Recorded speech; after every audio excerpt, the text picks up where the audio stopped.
वंदे जगत प्रिय करुणाय अवतार आलक्ष्मय विग्रहाय हेमावतीपच्छवे सुंदराय तस्मै प्रेमो रसप्रदाय चैतन्य चंद्राय नमो नमस्ते निरानंदमिदं सर्वं प्रेमानन्दस्फटिकृतं जेनो सततं वन्दे नित्यानन्दं जगद्गुरुं श्री अद्वैत नमस्तुभ्यं कविजय कृपानिधे गौर प्रेम प्रदानाय श्री सीतापतये नमः रागिनी स्वरूपाय गौरांग सुहृदाय च भक्त शक्ति प्रदानाय गदाधर नमस्तुते प्रणमामि श्रीवासवतमद्वय पंडितं मुदा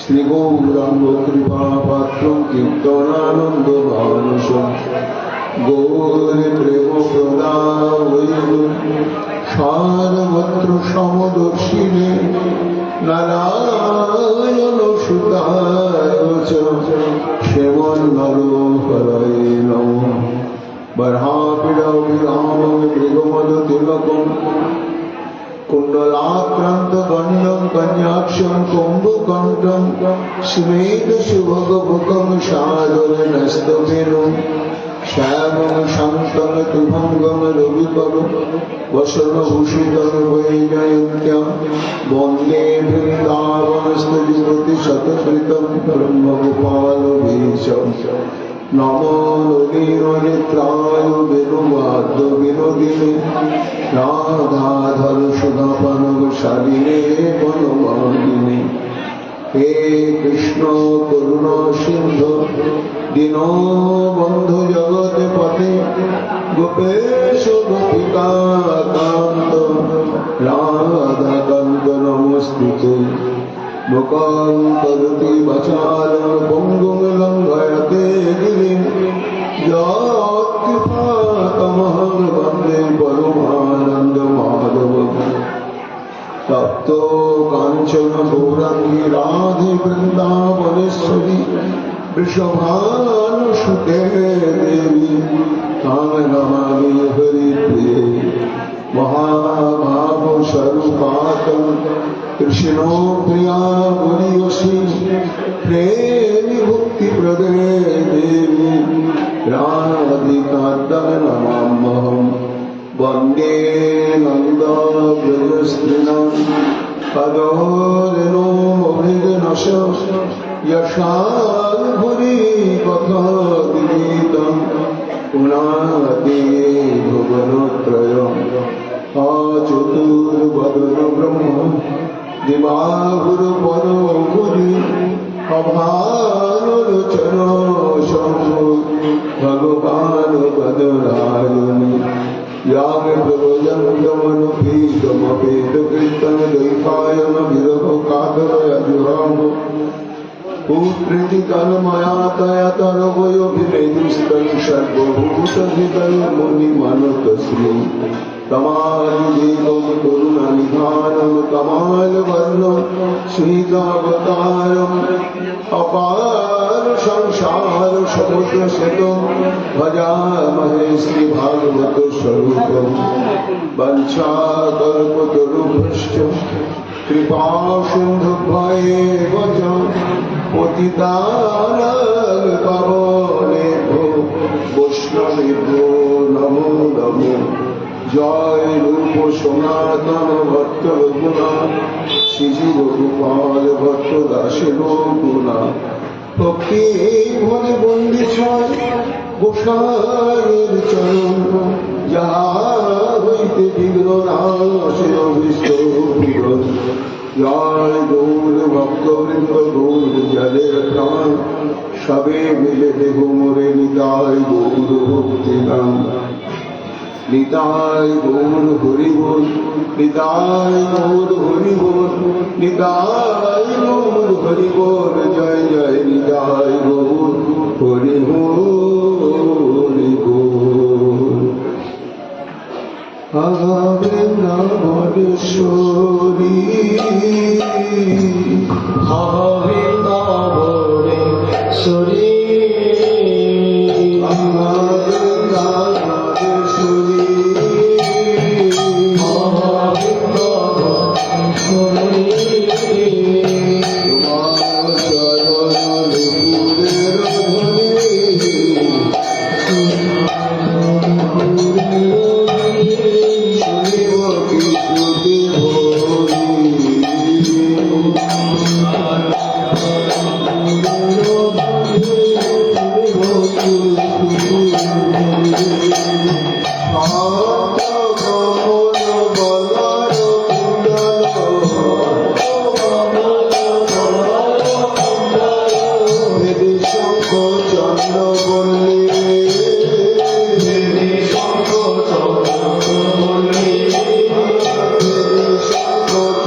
प्रहस्य सदयं गोपीरात्मा रामो अपारिरम सर्ववेदांत सार सर्वपुराण चक्रवर्ती एवं ईश्वर परम कृष्ण सच्चिदानंद विग्रह से गोविंदी शब्द ब्रह्ममय विग्रह श्री श्रीमद् भागवत महापुराणे दशम स्कंदे 29तम अध्याय 42 সংখ্যক শ্লোকেতে পরমহংস চূড়ামণি সুখদেব গোস্বামী পাদ রাসলীলা বর্ণন প্রসঙ্গে মহারাজ পরীক্ষিতকে বললেন, অর্থাৎ গোবিন্দের বংশীধ্বনি শ্রবণ করে সর্বধর্ম উল্লঙ্ঘন করে গোপিকাবৃন্দ শতকোটি গোপিকাবৃন্দ সমাগত হয়েছে বংশীবট তটে শ্রী যমুনার রাসস্থলীতে। শ্রী গোবিন্দ আমার 10টি শ্লোক তার বক্তব্য তাদের কাছে ব্যক্ত করলেন। সে বক্তব্যের তাৎপর্য হচ্ছে উপেক্ষা ভঙ্গিময়, অর্থাৎ তারা এভাবে আগমন করাটা কোন প্রকারই সমুচিত নয়। এই উপেক্ষা ভঙ্গিময় বাণী শ্রবণ করে তাদের যে এটি শুনতে হবে এবং জীবনের এই পরিণাম পরিণতি হবে তারা ভাবতে পারে। পরবর্তীতে তারাও মুখ খুললেন। শ্রীকৃষ্ণের উপেক্ষা বাণীর পরিপ্রেক্ষিতে যথাযথ তাদেরও বক্তব্য 11টি শ্লোকে ব্যক্ত করলেন। তারপরে কি হলো সেই প্রসঙ্গ সুখদেব গোস্বামী পাদ মহারাজ পরীক্ষিতকে বলছেন। আমরা নিয়োগ সেবার পূর্বে এই ভাগবতী কথা তো এইখানে আমরা লিখেছিলাম, আবার সেখান থেকে শুরু হচ্ছে। শুনতে হবে। ভজনের প্রথম অঙ্গ হচ্ছে শ্রবণ, আর শ্রোতব্য বিষয় কি না একেবারে সুস্পষ্ট ভাবে রায়রামানন্দ সংবাদে ঘোষিত হল। শ্রবণ মধ্যে জীবের কোন শ্রেষ্ঠ শ্রবণ? রাধা কৃষ্ণ প্রেম কেলি কর্ণরসায়। রাধা কৃষ্ণ প্রেম কেলি বিষয় কোন লীলা? না একমাত্র মহারাস লীলাই হচ্ছে রাধা কৃষ্ণ প্রেম কেলি বিষয়ক লীলা প্রসঙ্গ। আর এটি আমাদের একমাত্র শ্রোতব্য, স্মর্তব্য এবং গীতব্য। শুনতেই হবে। এই শ্রবণের প্রয়োজনীয়তা সম্বন্ধে স্বয়ং ভগবান শ্রীকৃষ্ণ উদ্ধবকে বলেছেন যে উদ্ধব যথা যথা তোমার পরিবৃজ্যতে অশোক মত পূর্ণ কথা শ্রবণ অবিধান তথা তথা পশ্যতি বস্তু সূক্ষ্ম চক্ষু যথই বাঞ্জন সংশয়যুক্ত। অর্থাৎ হে উদ্ধব, প্রাচীন কালে চিকিৎসক বা বৈদ্যগণী মানুষের সর্বপ্রকার ব্যাধি চিকিৎসা করতেন। বৈদ্য এবং চিকিৎসক বৈদ্যের চাইতে যিনি অতি অভিজ্ঞ। একটা প্রবাদ আছে যে শতমারি ভাবে বৈদ্য সহস্রমারি চিকিৎসক।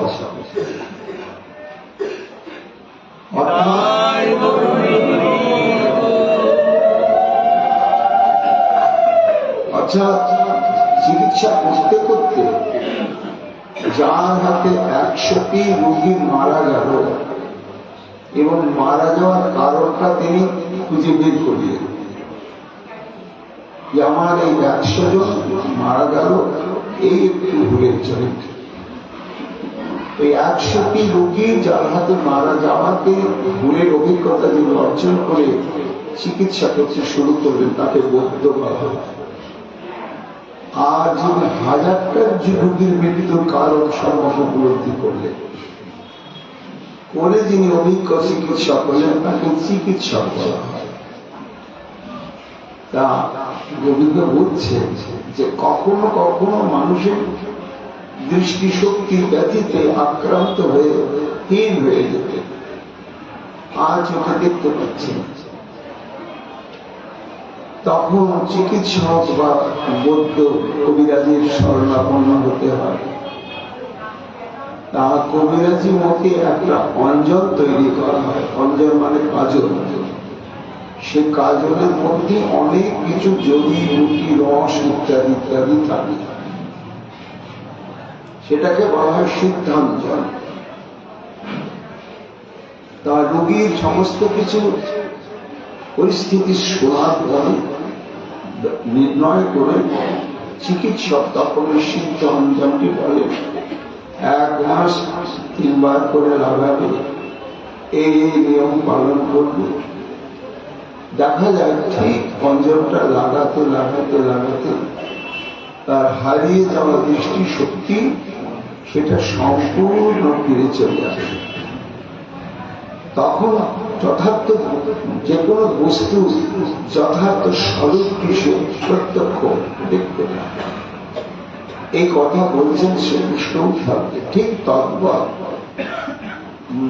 জীব নিত্য শাশ্বত সনাতন, সে তো ভগবানের চিৎকর অংশ। কাজে সাক্ষাৎ শ্রী ভগবানের চিৎকর অংশ হওয়ার জন্য তার মধ্যে কিন্তু ভগবত অনুভূতি রয়েছে। কিন্তু জীব যেহেতু হচ্ছে মায়াধীন, মায়ার প্রভাবে পড়ে গিয়ে তখন পরতত্ত্ব সম্পর্কে তার দৃষ্টিটা সঙ্গে হয়ে যায়। তখন নিজেকে ছাড়া আর দেখতে পারে। এটাকে বলা হচ্ছে মায়ান্ধতা বা অজ্ঞানন্ধতা। এই অজ্ঞানন্ধতার জন্য আমি কে, আমি কার, আমার কর্তব্য কি, এই সম্যক এই তত্ত্বজ্ঞান আমরা বুঝতে পারি না, চিনতে পারি না, দেখতে পারি না। তাই এর জন্য চিকিৎসার কি ব্যবস্থা না, শ্রীকৃষ্ণ নিজেই বলছেন, যেমন শুদ্ধ অঞ্জন চোখে লাগাতে লাগাতে আস্তে আস্তে সে অন্ধত্বটা নাশ হয়ে গিয়ে দৃষ্টি শক্তি ফিরে আসে, ঠিক মদ পূর্ণ গাথা শ্রবণা অবধানই। হে উদ্ধব, আমার এই লীলা কথা সাধু সঙ্গে শ্রদ্ধা সহকারে শ্রবণ করতে থাকলে তথা তথা পশ্যতি সূক্ষ্ম বস্তু, পরতত্ত্ব সম্পর্কে তার জ্ঞান হয় এবং লীলাটি যে পরম আস্বাদ্য, পরম আস্বাদ্য, এই আস্বাদনটা আসতে শুরু করে। এই যোগ্যতা প্রাপ্তির একটাই ঔষধি হচ্ছে নিরন্তর সৎসঙ্গে বসে গোবিন্দের কথা শ্রবণ করে যেতেই হবে। ভগবান নিজেই সেটি ঘোষণা করতে হবে কাছে, যে মত পুণ্য গাথা শ্রবণাবধান, আমার এই কথা। এই জন্য সুখমণি বলছেন, মহারাজ এই নিরন্তর সৎসঙ্গে বসে হরিকথা শ্রবণের চাইতে শ্রেষ্ঠ আর বড় করেন কিছু। ভগবান কপিলদেব বলেছেন যে এই হৃদকর্ণ রসায়নিক কথা আস্বাদন করতে থাকলে এই যে ভজনের ক্রম, অনিষ্ঠিতা ক্রিয়া, ভজন ক্রিয়া, নিষ্ঠিতা ভজন ক্রিয়া, অনর্থ নিবৃত্তি, রুচি, আসক্তি, রতি, তারপরে প্রেম, এই যে ক্রম স্তরগুলো, কেউ যদি আসক্তির সঙ্গে সাধুমুখে নিরন্তর কৃষ্ণ কথা শ্রবণ করতেই থাকে, তাহলে ভজনের যে ক্রম স্তরগুলো তাকে আলাদা ভজন করে করে সিঁড়ি বেয়ে উপরে ওঠার প্রয়োজন হয় না। শ্রবণাঙ্গ ভক্তিটি এমন মহাশক্তিশালী যে একেবারে অনিষ্ঠিত ভজন ক্রিয়া থেকে আরম্ভ করে প্রেম স্তর পর্যন্ত শ্রবণকারীকে পৌঁছে গেছে। এই জন্য শুনতে হবে মহারাজ। এখন গোপীগণ তো 11টি শ্লোকে তাদের মনের বক্তব্য না বলিয়া থাকতে পারলেন না। কেন তারা এসেছেন এবং আশাটা যে বৈধ, তারা ভুল করেন নাই, তাদের সিদ্ধান্তে কোনো ফাঁক নেই।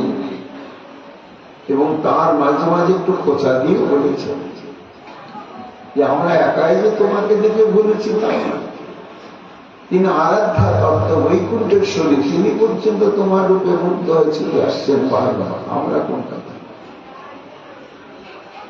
ইতি বিক্রমিতম আশা, এটা যখন আক্ষেপের সঙ্গে বেদনার সঙ্গে গোপীগণ বললেন গোবিন্দের কাছে।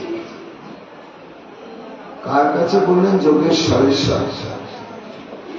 যোগেশ্বর বলেন যিনি আরাধ্য ঈশ্বর তত্ত্ব। তা যোগেশ্বর কি? না, যোগেশ্বর হচ্ছেন শ্রীমন মহাদেব, তাকে যোগেশ্বর বলা। শ্রীমন মহাদেব হল যিনি আরাধ্য তত্ত্ব। এতে চাংশ কলা পুরুষ কৃষ্ণ ভগবান। তিনি তখন প্রহস্য সদয়ম একটু হেসে ফেলে আর গোপিকাগণের প্রতি সদয় হয়ে হাসলেন। কেন হাসার উদ্দেশ্যটা কি? বলে গোপীগণ তোমরা হেরে গেলে, আমি যেটা চেয়েছিলাম সেটা আমার হয়ে গেল। কেন না তোমাদের স্বভাবই তো হচ্ছে বাম্যতা প্রকাশ করা। হ্যাঁ বলতে জানি, আমি তোমাদের জন্য মিলন উৎকণ্ঠার বেদনায় কাতরাচ্ছি, প্রাণ রক্ষার জন্য তোমাদের একটু স্পর্শ কামনা করছি। আর তোমরা যে কত কঠোর বাম্যতা প্রকাশ করে আমাকে বারবার প্রতিহত করে, শেষে আমার নাকের জল চোখের জল করতে হয়। তাই আজকে ভেবেছিলাম যে আজকে আমি তোমাদের ভূমিকাতে দাঁড়াবো আর আমার ভূমিকা তোমাদেরকে দাঁড় করাবো। এই জন্য আমি বাম্যতা ভাব প্রকাশ করে তোমাদেরকে আমি উপেক্ষা করছিলাম। কিন্তু দেখলাম হায় হায়, আমার ধারণাটা পাল্টে। তোমরা মহা গাম্ভীর্যশালী ছিলে, কিন্তু দেখলাম আমার চাইতে তোমাদের নাস্তানাবুদ অবস্থা হয়ে গেল। প্রকাশ করতে বাধ্য হলে আমার অনুরামিত, আমার আলিঙ্গন প্রার্থনা করতে বাধ্য হলে, যেটি এই যাবৎ কখনো হয় না। এই জন্য ভগবান এই বক্তব্যের রহস্যটা তার অদ্ভুত মৃদু হাসির মধ্য দিয়ে গোপীগণের সঙ্গে ব্যক্ত করলেন। করার পরে আত্মা রাম বিধি রাম, আত্মনি রাম কিন্তু আত্মারাম। আত্মারাম কাকে বলা হয় না? যে কোনো আস্বাদন সুখ পেতে গেলে ইহ জগতের নিয়ম হচ্ছে বাহ্যিক বস্তু বা বাহ্যিক ব্যক্তির সাহসের দরকার। যেমন আমি ভোজনে আনন্দ পেতে চাই, তাহলে একটা ভোজ্য বস্তু চাই, এবং সেই ভোজ্য বস্তুটি আমার কাম্য হতে হবে। সেই বস্তুটি আমি পাব, ভোগ করব, তবে আমার সুখ। কিন্তু যিনি আত্মারাম, তিনি কোন ভোগের মাধ্যমে সুখী হওয়ার জন্য বাহ্যিক কোন ভোগের ভোজ্য বস্তুর প্রয়োজন হয় না। রসগোল্লা আমি আস্বাদন করব, রসগোল্লার দরকার হয় না।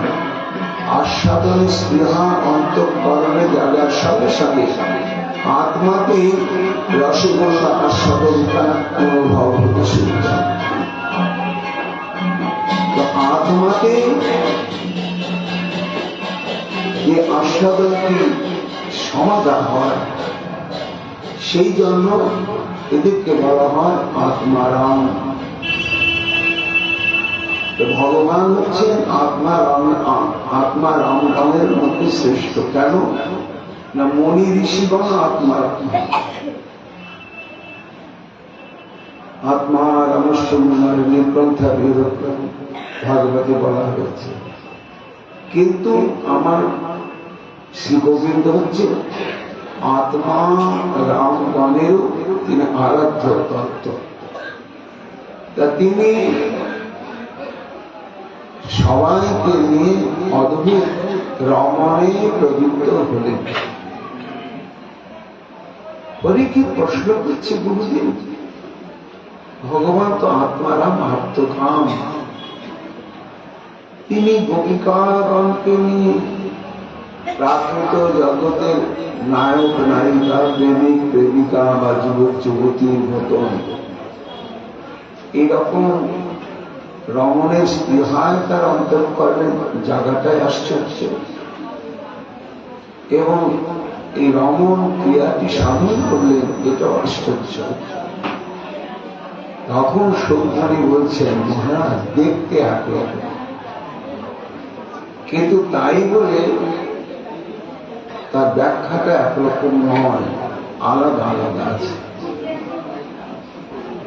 জেলখানার মধ্যে কয়েদিও থাকে, জেল পুলিশও থাকে, থাকে না? জেলখানার নিতাই গৌর হরি গৌর জয় মা রমন জারি গেছে।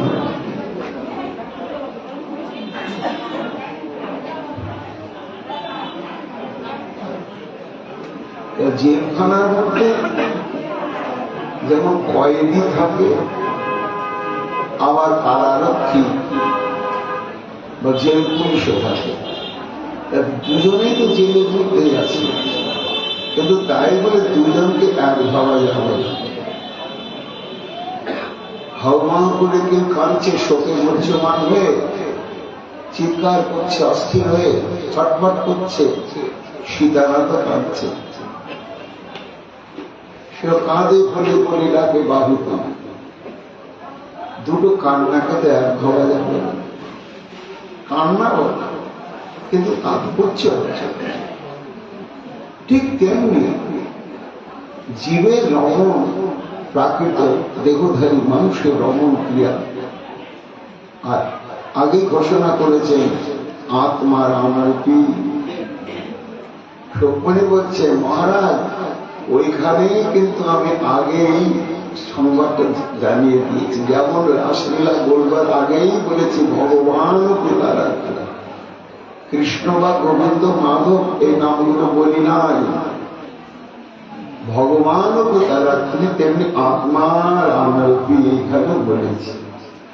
এই আত্মার আমতার রহস্য না, রহস্যটা হচ্ছে তার ভক্ত বাৎসল্য। কি বাৎসল্য?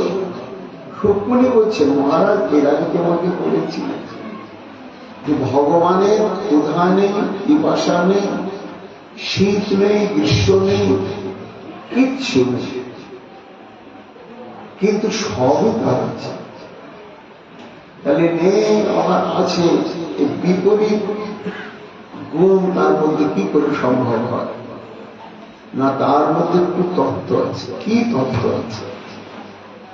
যেমন জড় জগতের বস্তু মানুষ যখন ক্ষুধা, খাদ্যদ্রব্যের অভাব শরীরে দেখা দেয়, প্রাকৃতিক নিয়মে তখন তার ক্ষুধার উদ্রেক হয়। ক্ষুধার উদ্রেকটাই হয়ে ওই লোকটাকে জানিয়ে দিচ্ছে যে শরীরের মধ্যে এখন খাদ্য দেওয়া প্রয়োজন আছে, না হলে শরীরের স্বচ্ছতা, স্বাভাবিক সচলতা থাকবে না। মানুষ যদি ক্ষুধায় না পেত তাহলে তো মানুষ খাওয়ার জন্য ব্যস্ত হতো না। আর খাওয়ার জন্য শুধু জিভার লালসই নয়, মুখ্য হচ্ছে দেহ রক্ষার জন্য। কেন? খাদ্য দ্রব্য গিয়ে শরীরে গিয়ে আমাদের সমস্ত শক্তি সঞ্চার করছে। মানুষের ক্ষুধার কারণ যেমন খাদ্যের অভাব থেকে, ভগবানের ক্ষুধা কিন্তু খাদ্যের অভাব থেকে নয়। ভগবানের ক্ষুধা জাগার কারণটা কি না? ভক্তি অন্তঃকরণে সেবা বাসনা। সে ভগবানকে সেবা বাসনা যখন চরম সীমায় গিয়ে পৌঁছায়,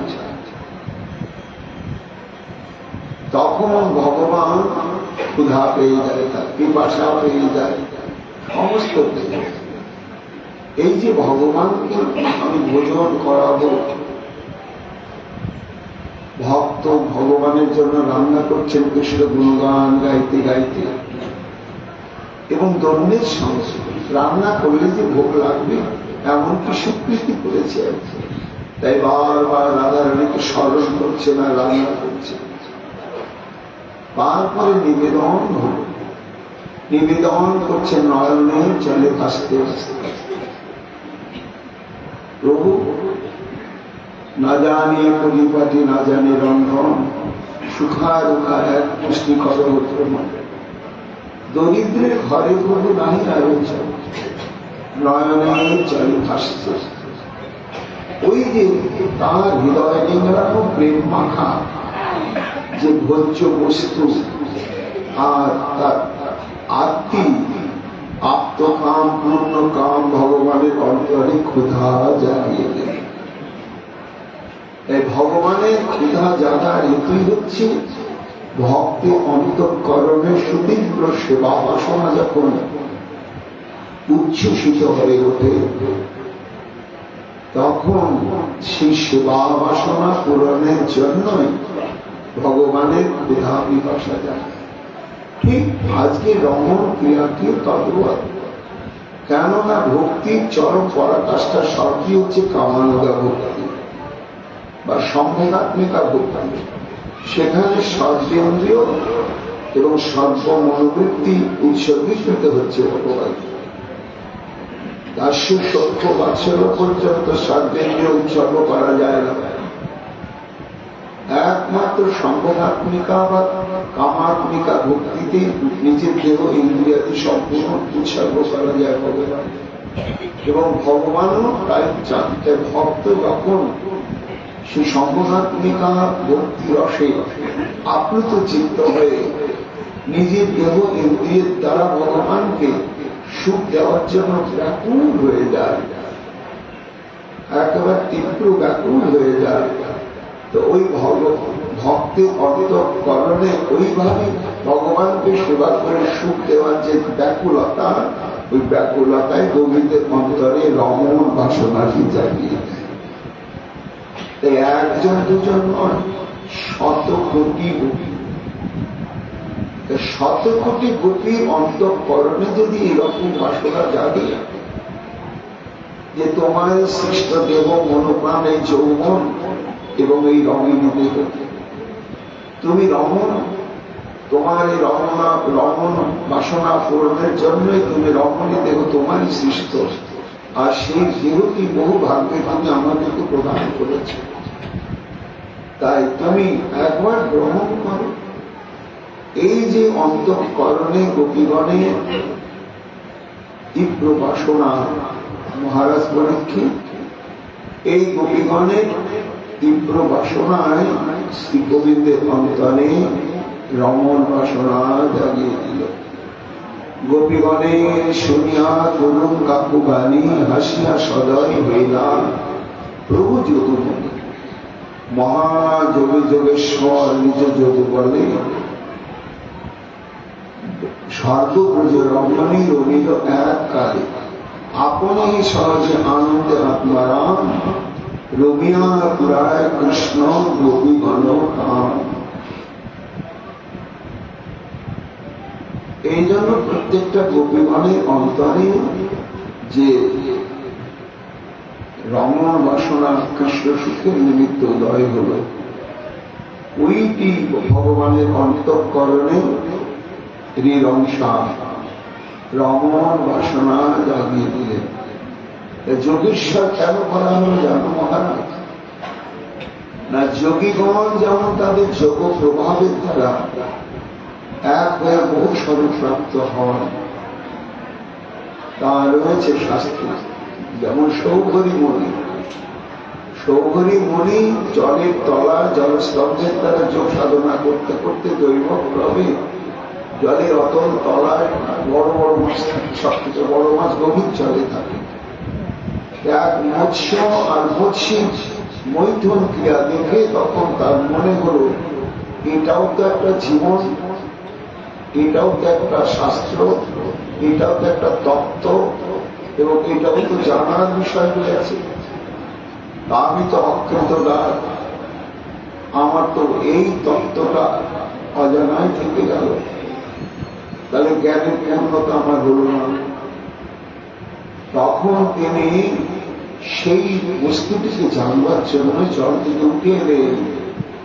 এসে মানধার তার কাছে গিয়ে বললেন, তোমার একটা কন্যা দাও, আমি বিবাহ করে কিছুদিন গৃহস্থ জীবন যাপন করে এটা কি বস্তু সেটা উপভোগ করতে চাই। তো সেই শীঘ্র শরীর তো মানধারটা মনে মনে চিন্তা করলে, ভাই ভগবান, এই শরীর দেখে কোন মেয়ে বিবাহ করতে চাই, আর আমার কথা ঠেলতে পারবে না।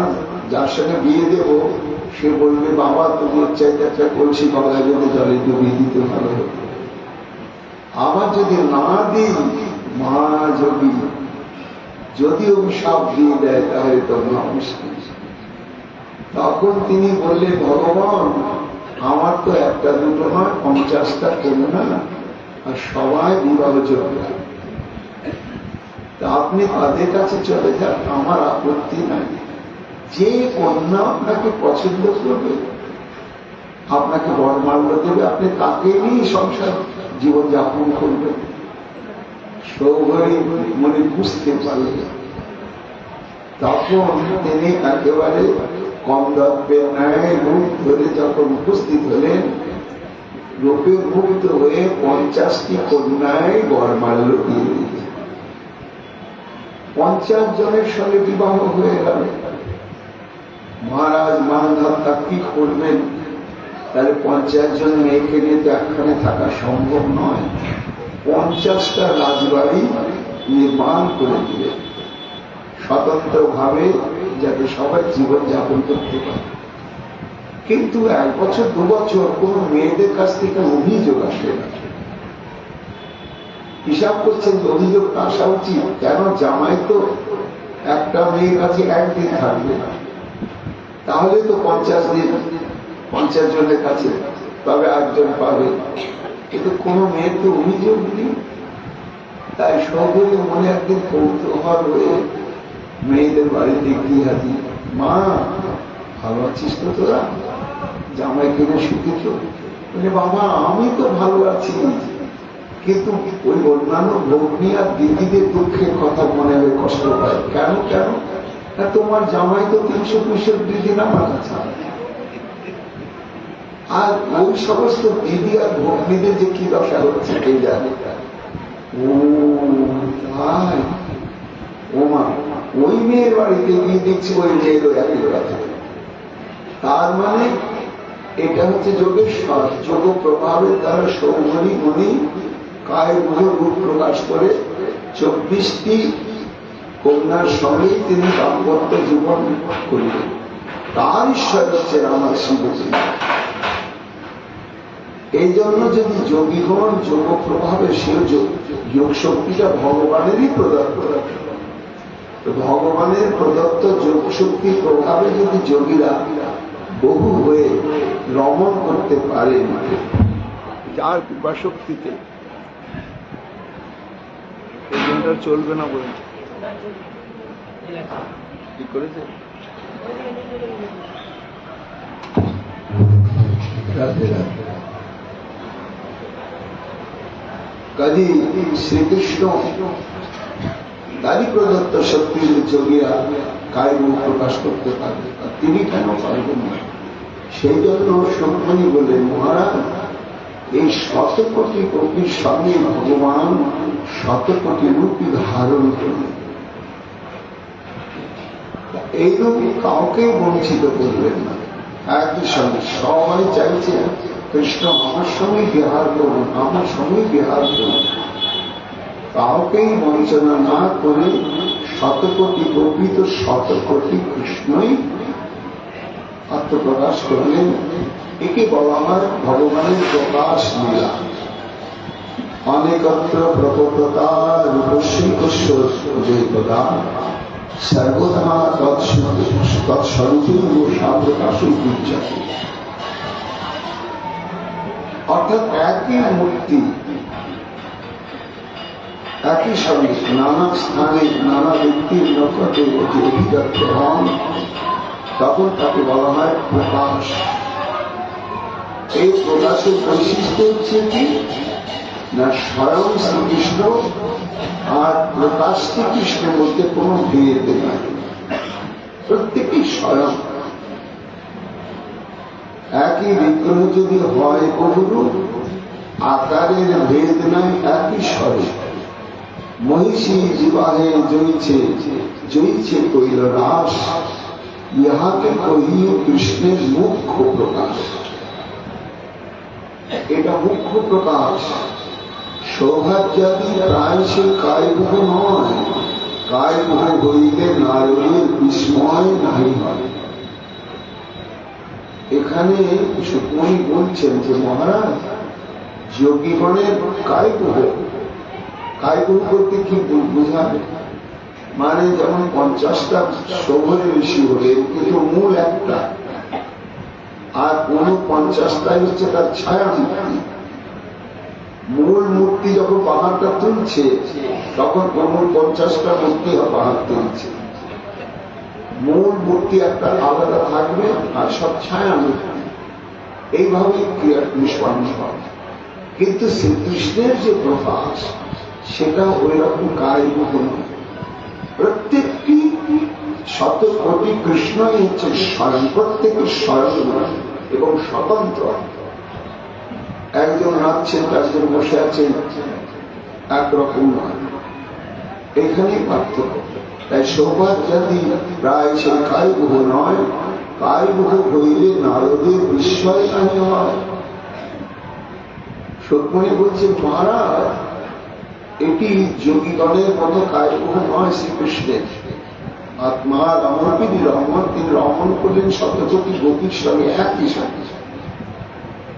এটা কি বটে? এটা হচ্ছে তার ভগবানের একটা প্রকাশাত্মক লীলা। প্রত্যেকটি রূপই স্বয়ং, স্বয়ং তিনি, আবার প্রত্যেকটি রূপই তিনি স্বয়ং। বলে এটা বুঝবো কি করে? না, তার উত্তরে সত্যমণি বলছেন যে মহারাজ যদি এটা কায়বুহরূপী হতো তাহলে দেবর্ষি নারদের বিস্ময় হওয়ার কারণ ছিল না। কিন্তু নারদ বিস্মিত হলেন কেন? তা দেখছেন কায়বুহ নয়, প্রত্যেকটি রূপী স্বয়ং। কখন দেখলেন? না, যখন অষ্টমহিষীকে বিবাহ করেছেন শ্রীকৃষ্ণ আলাদা আলাদা। কিন্তু ভৌমাসুরের কারাগারে যে 16,000 বন্দিনী রাজকুমারী, সব অবিবাহিতা রাজকুমারী ছিল, ভৌমাসুরকে উদ্ধার করে ভগবান যখন তাদের কারাগার থেকে উদ্ধার করলেন তখন সমস্ত কুমারী সেই রাজকন্যাগণ শ্রীকৃষ্ণকে মনোনীত করলেন যে আমরা আর কোন গতি জানি না। তখন বিধি মতে, যেহেতু তখন ব্যস্ত আমার গোবিন্দ, বিধির মতে 16,000 সাধনাতলা, 16,000 পুরোহিত, 16,000 বর শ্রীকৃষ্ণ যথাবিহিত বিবাহ হয়ে গেল। তারপরে আলাদা আলাদা রাজপ্রসাদে দাম্পত্য জীবন চলছে।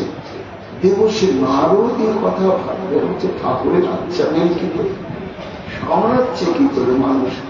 একটা মানুষের একাধিক যদি স্ত্রী হয়, একটার অধিক যদি স্ত্রী হয় তাহলে কলহ শেষ থাকে না। আর এই 16,000 সহধর্মিনী নিয়ে ঠাকুর তো ভালোই আছে, এর কি করে সামলাচ্ছে রহস্য। তাই দেখবার জন্য ভাগবতে খুব রসিয়ে রসিয়ে বলেছেন সুকমণি লীলাটা, খুব রসিয়ে রসিয়ে বলেছেন। রুক্মিণীর ঘরে উপস্থিত হলেন, আরে রুক্মিণী নারদ দেখেছে, সঙ্গে সঙ্গে স্বর্ণ ভেগা নিয়ে কৃষ্ণ এগিয়ে আসছে, চরম গ্রন্থ করিনি পরিচর্যা ইত্যাদি ইত্যাদি। নারদ মনে মনে ভাবছেন ভালোই তো ঠাকুর, ঠিক আছে।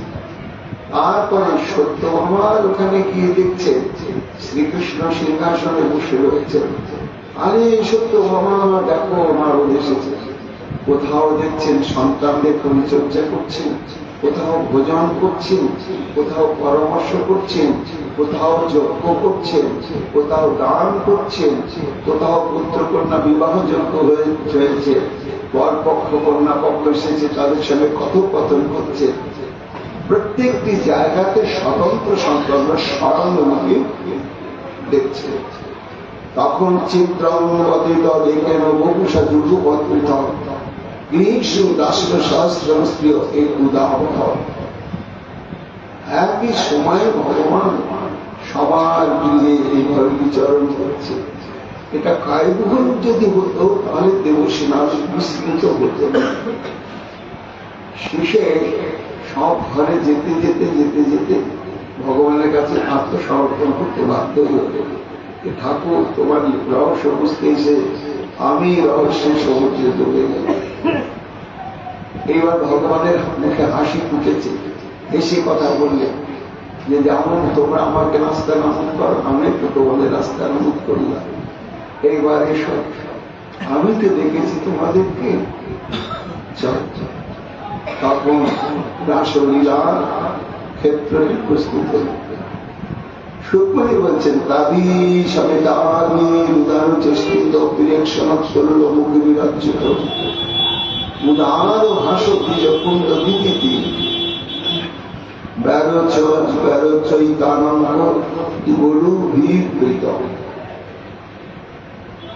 সমস্ত গোপীগণ উদ্বেলিত হয়ে উঠলেন শ্রীকৃষ্ণের মুখে হাসিটা দেখে, প্রাণ খোলা হাসি।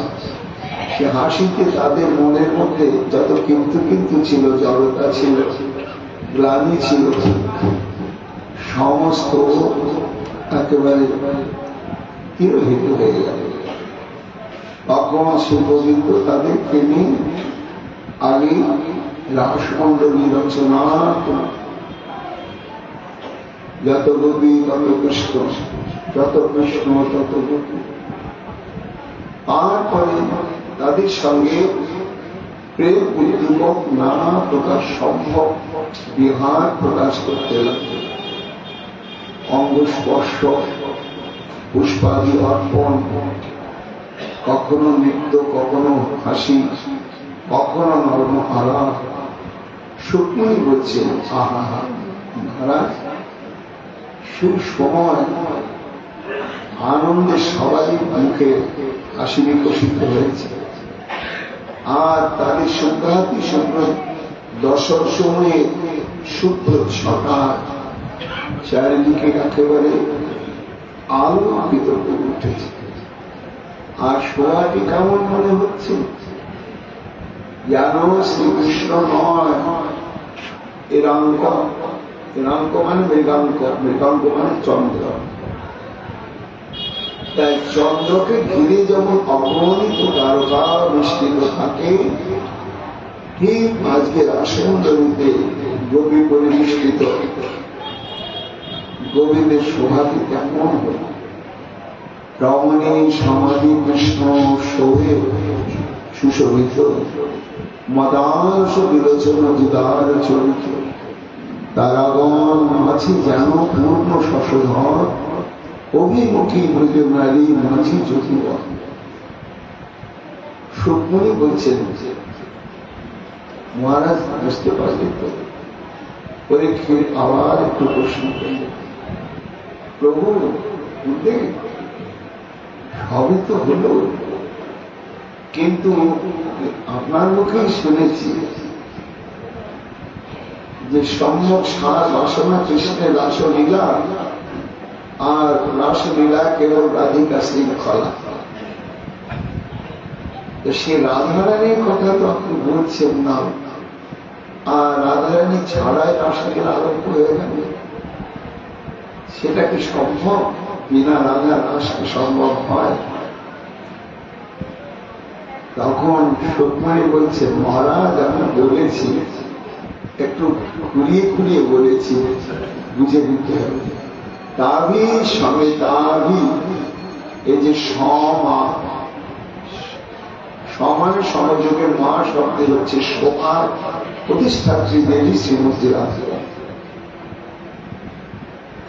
অর্থাৎ যখন শ্রীকৃষ্ণ গোপীগণকে উপেক্ষা বাড়ি বলছেন, রাধারানী পৌঁছান না, রাধারানী তখন আসেন না, রাধারানীর শ্রুতি আসে না, ললিতা বিশাখা কেউই তখন আসেন, তারা বিলম্বের বিষয়ে বিলম্বে আসছে। এই জন্য এখানে টিকাকারগণ বলেছেন যে গোপীদের সঙ্গে যে প্রশ্ন উত্তর, এর পেছনে দুটি কারণ। একটি কারণ হচ্ছে রসপর্যায় দিয়ে যে নায়কের মনে কখনো কখনো নায়িকার ভাব গ্রহণের বাসনা জাগে, এই জন্য নায়িকারা চিরকালই বামাবতী হয়, আর নায়করা চিরকালই দক্ষিণ স্বভাব বিশিষ্ট হয়। গোবিন্দের বাসনা থেকে ছিল যে আজকে আমি নায়িকাদের বাপু স্বভাবটাই গ্রহণ করব, করে আমি এদেরকে প্রতিহত করব, কি রসাস্বাদন হয়। এই জন্য তিনি উপেক্ষাবাণী বলতে শুরু করলেন, কি একটা কারণ। আর একটা কারণ, যেহেতু রাধারানী তখনও অভিসার করে পৌঁছান নাই, রাস হবে কি করে, আর কখন যে পৌঁছাবেন সেটাও তো অনিশ্চিত। তাহলে এতক্ষণ ধরে গোপীগণকে আমি সামলাবো কি করে? রাস আরম্ভ করা যাবে না, আবার চুপচাপও থাকা যাবে না। সময়টাকে অতিবাহিত করার জন্যই যে রাধারানী যতক্ষণ না আসে ততক্ষণ আমি এদেরকে প্রশ্ন মানে জর্জরিত করতে থাকি, এই উদ্দেশ্যেই তাদেরকে প্রশ্ন করছিলেন। কিন্তু যখন গোবিন্দ তাদের প্রতি প্রসন্ন হলেন, ঠিক সেই মুহূর্তে শ্রীমতী রাধারানী এবং তার যুগে সমস্ত সখী বৃন্দ তারা একে একে সেখানে উপস্থিত হলেন। রমণী সমাজে কৃষ্ণ সখী সুশোভিত মদার সবিলোচন উদার চরিত কারাগণ ভক্তি যেন পূর্ণ শশধন অভিমুখী প্রজনন নারী মাঝি যৌথ। এখানে ব্যাখ্যাকার করছেন সমেতাভি মানে হচ্ছে মা শব্দ হচ্ছে পরম সৌন্দর্য, অর্থাৎ রাধা। দয়া ইত্যাদি প্রাপ্তাভি এতেন প্রথম মুক্তি প্রত্যুত্ত সময় তার মধ্যে শ্রীরাধা না আসে। গোপীগণের সঙ্গে শ্রীকৃষ্ণের যখন উপেক্ষা বাণীর কথোপকথন চলছে তখনও শ্রীমতী রাধারানী রাসস্থলিতে পৌঁছান নাই। কিন্তু কৃষ্ণ সবগমে জাত স্বরে পরিশেষে যখন রাধারানী উপস্থিত হলেন তখন গোবিন্দের সব হারিয়ে গেল। গোপীদের নিয়ে যে মজা করার যে বাসনা, সে বাসনাটা সঙ্গে সঙ্গেই শেষ হয়ে গেল। এই জন্য সময়া শ্রীরাধিকায়া সহ বিদ্যাবি আবি গোপীর অমূল্যবৃত কৃষ্ণ চোরালোচন। অর্থাৎ তখন শ্রীমতী রাধারানী সে উপস্থিত হলেন, আর তখনই শ্রী গোবিন্দের সভাটি চরম এবং পরম রূপ ধারণ করে এবং গোপীগণের প্রতি যে উপেক্ষাময় ভঙ্গি সেটি তিরোহিত হয়ে গেল। সুখময়ী বলছেন, মহারাজ শ্রীমতী রাধারানীর আগমনের সঙ্গে সঙ্গে যখন পরিবেশ পরিস্থিতি সম্পূর্ণ পাল্টে গেল, এই পাল্টে যাওয়ার একটি প্রমাণ হল না শ্রীমতী রাধারানীর মহিমা। এই মহিমা সমগ্র বিশ্বে ঘোষিত হল যে রাধারানীর নিকটে গোবিন্দ কোন কৃত্রিম ভাব অবলম্বন করে সেটা ধরে রাখতে পারেন না। ভেবেছিলেন যে রাধারানী এসে গেলেন তখন আমি গোবিন্দের একটু মজা করব, কিন্তু সামর্থ্যই থাকলেন না। এইখানেই শ্রীমতী রাধারানী শ্রেষ্ঠ। এ কথা উজ্জ্বল নীলমণিকে রূপস্বামী পাদও বলেছেন। চতুষ্টয়ং কাপে নর্মনা দশার নবী বৃন্দাবনেশ্বরী প্রেরণা দিবযক্রিয়তে। রাধারানীর যে কত বড় শক্তি যে শ্রী গোবিন্দ একবার চতুর্ভুজ ধারণ করেছিলেন রাসস্থলীর নিকটে, কিন্তু রাধারানীর আগমনের সঙ্গে সঙ্গে তার চতুর্ভুজ রূপটি তিনি ধরে রাখতে পারলেন না। রাধার শক্তি এত বড় চেষ্টা করে পারলেন না। রাসা রমা বিধব নিরীহ বসতা পূর্বে বিকাশী বর্ণন দৃষ্টম অবৈধ সমুদ্র দিয়া শিষ্য সংদর্শিতা রাধায়া প্রণশ্য অনন্ত মহিমা দৃশ্য শ্রী আরক্ষিত সা সক্ষা প্রভু বিষ্ণবী হরিণা নাসিক চতুর্বাহুতা। অর্থাৎ এই সঙ্গতি চৈতন্য চরিতামৃতে বলা হয়েছে, সেটা মূল শ্লোক হচ্ছে বৃন্দাদেবী পূর্ণমাসীকে বলছেন যে গোবর্ধনে বসন্তকালে পরাশরীতে রাসলীলা শুরু হয়েছে। হঠাৎ কৃষ্ণের ইচ্ছে হল একা রাধারানীকে বিহার করবে।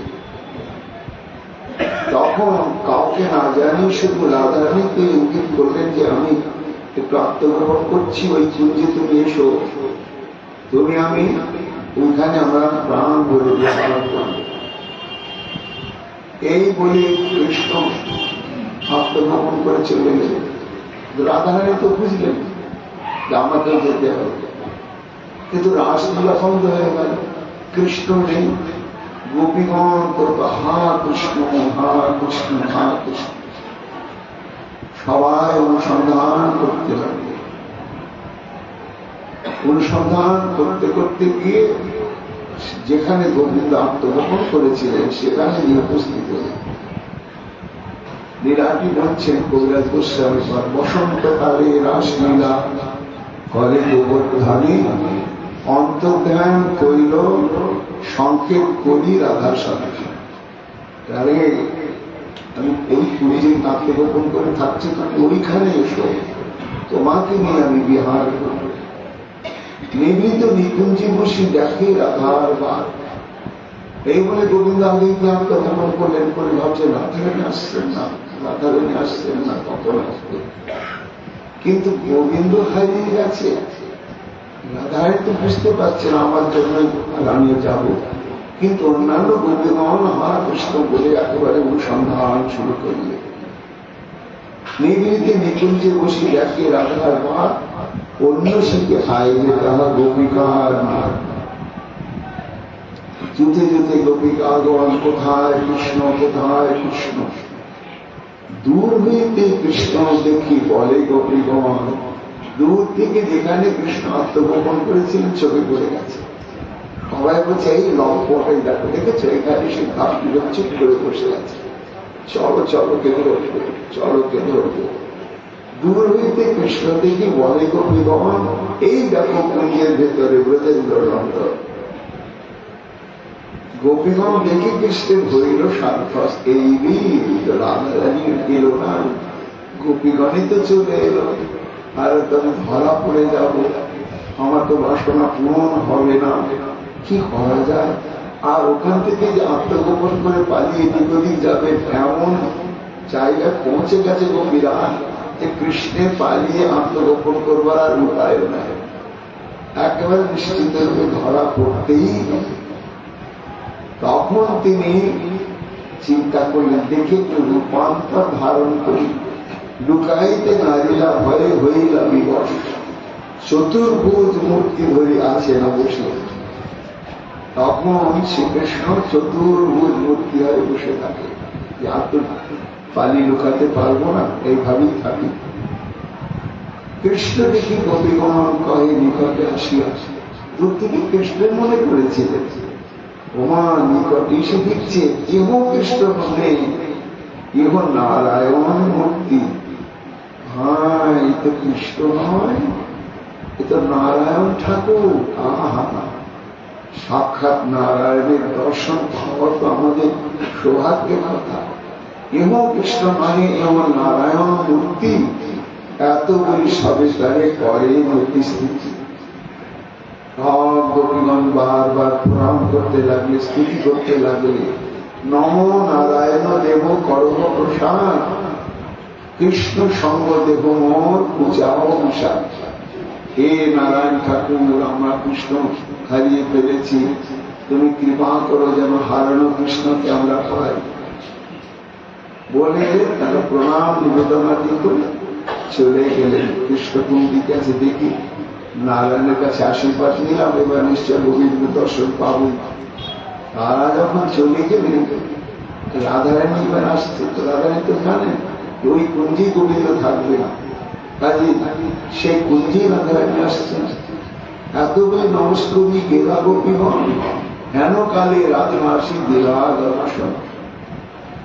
যখন রাধারানী আসছেন তখন গোবিন্দ ভাবছে, ঠিকই আছে, আমি তো দেখেছি এই কুঞ্জেই আমি রাধারানীর সঙ্গে বিহার করব, কিন্তু একটু মজা করি, গোপীগণকে তো ঠকালাম, রাধারানীকে ঠকানো যায় কিনা দেখি। এখানো কাজে রাজমাসি লীলা দর্শন, রাধা দেখি কৃষ্ণ তারে হাস্য করিতে, সেই চতুর্ভুজ মূর্তি চাহেন রাখা। আর যে আলাদা দুটো হাত বেরিয়েছিল, ওই দুটো হাতকে রক্ষা করে যাবি নারায়ণ হয়ে থাকি, দেখি রাধারানী এসে নম নারায়ণ বলে কিনা। কিন্তু হলো কি, কাছে আসতেই হলো না, লুকাইল দুই ভুজ রাধার অগ্রেতে, বহু যত্ন করিল কৃষ্ণ নারিলে আলাদা। আরে হাত যাস না, যাস না, যাস না, কোথায় যাস না, যাস না, আর থাকে নাকি? মাধুর চেয়ে প্রাবল্যে ঐশ্বর্য লক্ষ্মী আত্মগোপন করতে পারত, একেবারে হারিয়ে বহু যত্ন করিল কৃষ্ণ নারিল আলাদা। রাধার বিশুদ্ধ ভাবে অচিন্ত প্রভাব যে কৃষ্ণের করাইল বিভূত স্বভাব। এখানে সুকমণি বলছেন যে মহারাজ, ওই যে যখন গোপিকাগণকে নিয়ে উপেক্ষা বচনে তাদের নাস্তানামত করছিলেন, রাধারানী আগমনের সঙ্গে সঙ্গে সব স্তব্ধ হয়ে গেল। কেন হলো না, এটা রাধারানীর বিশেষ মহিমা। এই জন্যই রাধারানী আগমনের সঙ্গে সঙ্গে রাসলীতি শ্রীমতী রাধারানীর জয় ঘোষিত হল। কেন না, অতুলনীয় তত্ত্ব এবং অতুলনীয় মা রাধারানী। রাধা প্রেম বিভু যার বাড়িতে নাই ঠায়, তথাপি সে ক্ষণে ক্ষণে বাড়ে সদায়। যাহার ওই গুরু বস্তু নাই সুনিশ্চিত, তথাপি গুরু ধর্ম গৌরব বঞ্চিত। যাহার সুনির্মল দ্বিতীয় নাই আর, তথাপি সর্বদা বাম্য বক্র ব্যবহার। পরস্পর বিপরীত ভাবের অদ্ভুত সমাবেশ শ্রীমতী রাধারানী। এই জন্যই আর শ্রী গোবিন্দের গোপিকাগণের প্রতি ওই প্রকার ব্যবহারের মনোবৃত্তি থাকবেই না। বিভুরূপী মলয়ন সদাভিবৃদ্ধিং গুরুরূপী গৌরব চর্চাবিহীন মোহরূপচিত বক্রেমপি শুদ্ধ জয়তে মরুদ্দেশে রাধা রাগ বান কবি কবুতে। এই রাধারমণের পথে রঘুনাথ দাস গোস্বামী পাঠ শ্রীমতী রাধারানীর মহিমার কথা ঘোষণা করছে। এইবার রাধারানী সমাগত হওয়াতে সম্পূর্ণভাবে মহারাসলীলা পরিবেশটি অনুকূল হয়ে গেল। একাশে নাই অষ্টশক্তি এবং তাদের তাদের যুদ্ধের যে সমস্ত গোপীগণ সমস্ত এলেন। তবে কৃষ্ণ করিলেন মণ্ডলী রচন, এক এক গোপীর পাশে এক এক গোপী হয়। বুঝিতে রাধার মন শ্রীকৃষ্ণ তখন এক কৃষ্ণ অধিক হয়ে গেল। এখন যত গোপী তত কৃষ্ণ, যত গোপী তত কৃষ্ণ। গোবিন্দ ভাবছেন রাধা তো এসে গেছে, দেখি একটু আমি আবার মজা করি। তখন একটা কৃষ্ণ বেশি, সেই কৃষ্ণের পাশে গোপী একজন দাঁড়াতে হবে তো, আর গোপী না বাড়তি কৃষ্ণ, মানে যত গোপী তত কৃষ্ণ হয়ে গেছে। হয়ে যাওয়ার পরও একজন কৃষ্ণ বেশি। এই কৃষ্ণের গোপী কই, গোপী কই? শ্রীমতী রাধারানী আপনাকে দেখে বলছে, ও পরীক্ষা করছ? নিজ অঙ্গ হইতে গোপী সিজিলেন রায়। সঙ্গে সঙ্গে শ্রীমতী রাধারানী নিজের অঙ্গ থেকেই গোপীর সৃষ্টি করে তারপর সজিয়ে দিল। গোবিন্দ ভাবছেন কি হলো, আমি যে পরীক্ষা করার জন্য একটা বেশি হলাম, ভুলে গেছি, আমার বেশি হয়েছে। যত যত গোবিন্দ নিজের স্বরূপটাকে বৃদ্ধি করতেই চলেছে, রাধারানীও তত তত গোপী নিজের স্বরূপ থেকে প্রকাশ করছে। এইভাবে কাঞ্চন মণিগণ জননীর মান রমণে মন্ডল সাজ, সে বংশীবট স্থানে মণি নীলকান্তমণি আর হেমকান্তমণির মহাযোগ লেগে গেল।